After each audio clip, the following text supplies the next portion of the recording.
Жумгал районундагы чоң атам Мотубатыр көчөсү. Мына Мотубатыр көчөсүндө мектептен башталат экен. И ФАП жайгашкан мына Мотубатыр көчөсүндө. Бул осы альтернатива траасса. Ош Бишкек жаңы жолу. Ош тияктан башталат. Бишкекке бияка кетет. Ал эми бул болсо өз атам Мотуев Аманкан көчөсү. Мотуев Аманкан көчөсү. Абдан узун көчө. Көрдүңөрбү?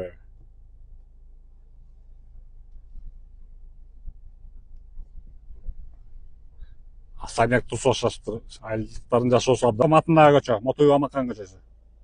Көрдүңөрбү? Ана Мотуев Аманкан көчөсү дагы Ош Бишкек трассасынын боюнда көрдүңөрбү? Мына Мотуев Аманкан көчөсү. Ош Бишкек трассасы. Бияга Бишкек, бияга Ош. Жаңы трасса салмады экинчи жол. Ана Мотуев Аманкандын көчөсүндө үйлөр.